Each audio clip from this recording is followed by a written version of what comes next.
Bom dia, boa tarde, boa noite a todos vocês que nos assistem, estão acompanhando nosso Catecast, a Catequese em Podcast. Estamos aqui eu, Frei Jorge Mateus, Dom Darlan, Frei Patrick, alunos do terceiro ano de Teologia da PUC São Paulo. Estamos tentando, desenvolver esse projeto aqui, de conversar um pouco sobre catequese, sobre essa experiência cristã de evangelização, através dessa forma, desse formato podcast.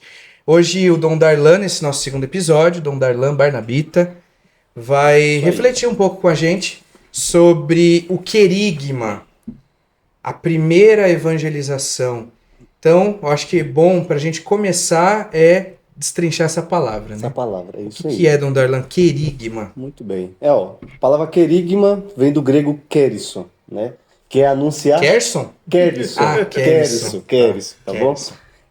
Que é anunciar como arauto, ou seja, anunciar com exatidão, com profundidade aquilo que é a palavra, né? Jesus Cristo. O primeiro, o amor em pessoa. Então, essa é a terminologia da palavra, né? Kérisson, anunciar como arauto, né? Com profundidade, com certeza, com convicção, aquilo que você está falando para outra pessoa. E, justamente, o querigma é levar o primeiro amor, né, a primeira evangelização, para a pessoa que ainda não conhece, que ainda não sabe o que é Jesus Cristo, não conhece o primeiro amor, né? E esse estilo de anúncio, justamente, começa lá na igreja primitiva, né? Começa com os apóstolos, né? Com os discípulos, quando justamente Jesus, lá no Evangelho de Mateus, no capítulo 28, ele fala, né? Ide por todo mundo e pregar o Evangelho a toda criatura, né? Então, já começa daí, já começa dessa iniciativa, né? Antes também já tem esses primeiros resquícios, né? Quando Jesus começa a mandar, escolhe os 72 para mandar em missão, servir em missão. Aí já tem o primeiro resquício desse querigma, né? Levar o amor de Deus para aqueles que ainda não conhecem, né? Essa é uma ideia que já começa a surgir desde daí. Com a igreja primitiva, as coisas já começam a criar mais estrutura, tem uma base mais sólida, né? E é a partir daí que a gente começa a ter a certeza de que esse querigma vai começar a ter uma estruturação mais formidável, vamos dizer assim, né? No nosso primeiro episódio, no episódio anterior, o Frei Patrick falou sobre a história da catequese. Então, se vocês quiserem acompanhar de novo, né, mais uma vez, o que é a igreja primitiva, como que a catequese se desenvolvia nesse momento, só voltar lá e ver o primeiro episódio. Agora o Dom Darlan com querigma. Com querigma, justamente. E interessante eu falar que o querigma é falar sobre Jesus Cristo, né? Sobre a sua paixão, morte e ressurreição. Né? O mistério pascal, né? O mistério pascal se compõe nessas três palavrinhas, né? Paixão, morte e ressurreição. Então, não foge disso, né? Está vinculado nesse contexto, né? Falar sobre como que nós, como pecadores, né, temos a graça de sermos salvos graças a esse mistério pascal de nosso Senhor Jesus Cristo. Tudo isso está englobado aí, né? Não tem outro caminho para se seguir a não ser esse, né? Não tem mais nada, né, Patrick? Nada, né? Se perguntarem para você o que é o mistério pascal de Cristo, Pois aí, tá resumido. Já está resumido, né? Já sabe já qual tem a totalidade da graça da salvação está aí, na paixão, morte Justo. e ressurreição do Senhor. E se alguém disser que existe uma outra coisa, né, tem que comprovar, porque a gente não recebeu ainda essa notícia. As fontes são meio duvidosas, né? Mas enfim, quem entendeu a referência, né? Então, falar justamente sobre isso, né? E principalmente falar sobre o anúncio do reino de Deus, né? Então, esse querigma que a gente deve anunciar e a qual a gente está falando agora é para que as pessoas possam entender justamente que anunciar o reino de Deus é falar sobre o mistério pascal, falar sobre a salvação, falar sobre nós, mesmo sendo pecadores, temos essa salvação que foi garantida com esse mistério pascal de Cristo, né? É interessante falar também que durante todo o percurso da história, como nós vimos no episódio anterior com o Frei Patrick, né, essa mentalidade, principalmente da catequese, ela foi se estruturando com esse primeiro anúncio, né? Eu acho que a questão da catequese em si, ela foi criando essa mentalidade também com esse mandato do próprio Cristo, né? Ide por todo mundo e pregar o evangelho, né? Se Cristo não tivesse feito nos dado essa missãozinha, né? Eu acho que a questão, por exemplo, de catequizar não teria ganhado tanta força, né? Como se ganhou com esse mandato do Cristo. A gente percebe que, principalmente na igreja medieval, como o Frei Patrick falou no episódio anterior, se perdeu um pouco, né, essa ideia de anunciar, de levar a palavra de Deus, né? Com o Concílio Vaticano II se retornou, justamente, né? Voltar às fontes, né? Tanto que hoje a gente tem aquela mentalidade de sair para fazer evangelização, né? Outubro, mês das missões, né? Que é justamente usar o querigma para levar a palavra de Deus àqueles que ainda não conhecem, ou então que se afastaram da igreja, né? A ideia principal é essa, querigma, né? Levar o anúncio da palavra de Deus, né? Eu acho interessante você falando, e trazendo para o mundo de hoje, para o nosso debate, para o nosso conhecimento, se faz mais catequese do que querigma hoje em dia. Sim. Se ensina mais normas, regras, teorias do que a vivência. Nosso Deus é, sobretudo, experimental, nesse sentido que a pessoa experimenta ele na própria vida. Sim. Eu gosto muito da definição de que nós ocidentais fomos inundados por 3 grandes rios, né? Israel, Roma e a Grécia, né? Israel traz Deus, Roma o direito e a Grécia a filosofia, né? E a religião é assim. Mas o que deve prevalecer é quem é Deus, né? Não é o que Deus manda fazer e nem os conceitos filosóficos, metafísicos de quem seja Deus. E pensando bem, se dá mais valor a isso do que essa vivência, né, com Jesus. Quem é essa pessoa por quem eu me apaixono, eu me deixo impactar e moldo totalmente minha vida em função dele. Eu acho que isso é mais importante, né? Quando se fala de fé, de religião, de crença. Né? Porque a ideia do querigma é justamente essa, levar o primeiro anúncio, né? Levar o amor de Deus às outras pessoas e que a partir daí elas possam começar a vivenciar esse amor, né? Que elas possam começar a buscar, a entender que o amor de Deus pode ser vivida todos os dias da vida, né?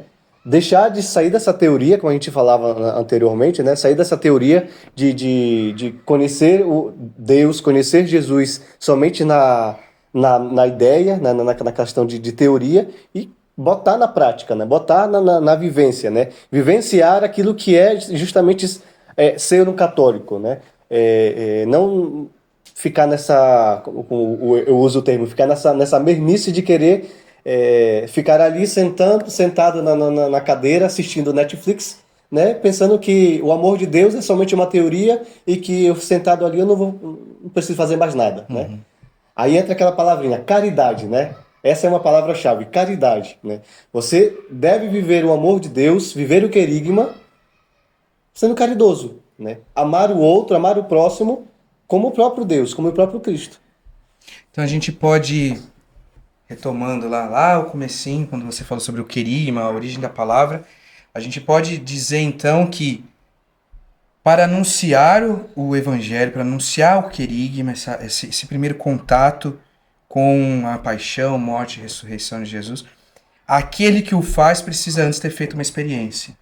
Sim, é bom e necessário, justo e necessário. É fundamental. É fundamental. Porque a gente pode supor que isso, os nossos catequistas, as nossas catequistas aí do Brasil afora, são homens e mulheres muito esforçadas e que tentam apresentar isso aos seus catequizandos, jovens ou adultos, mas muitas vezes a gente se depara, pensando em nós mesmos, né?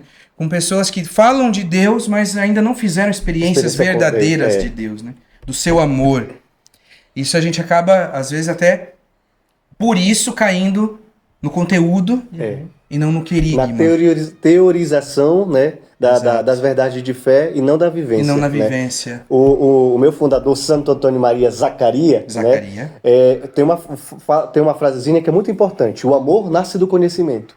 Né? Se eu não amo a Deus, se eu não tenho noção de que é amar a Deus, como é que eu vou conhecê-lo? Né? Como é que eu vou ter a noção de que Deus é amor? De que Deus está presente no outro, se eu não o conheço? Então, essa ideia, por exemplo, de que essa catequese que às vezes, de um certo modo, usar um termo que é meio pejorativo, tá sendo meio deturpada justamente por causa dessa teorização, fica muito, muito superficial, né? O catequista, esse ministério que agora foi instituído pelo Papa Francisco, ele precisa mostrar para o catequizando, para o catecúmeno, que ele deve viver isso, né? Ele deve sentir a presença de Deus. Ele deve primeiro ter esse contato, ter essa experiência com Deus, para depois começar a entender essas verdades de fé. Porque se não tem, fica somente ali, né, no superficial, no conhecimento, e é como se a gente estivesse na escola. Aprendi uma coisa, no semestre seguinte já esqueceu. Né? Faz a prova, volta para casa. Né? Então, essa palavrinha para a gente terminar essa ideia, o amor nasce do conhecimento. A gente precisa conhecer para amar. Se a gente não ama, a gente não conhece. E se a gente não conhece, a gente não ama. E há quem diga, essa é uma frase de alguém, Frei Patrick com certeza deve saber de quem é, que diz que o discurso convence, mas é o exemplo que arrasta. Sim. Então a gente pode até ter bons conteúdos, né, a serem transmitidos, mas na experiência vivencial, na experiência de fé, no exemplo de vida, que realmente o querigma acontece. Que a gente anuncia o amor de Deus. E aí nós temos o exemplo dos santos, né? Nós temos, como diz, uma porrada de exemplos, né? Isso que diferencia, né? Que se diferencia.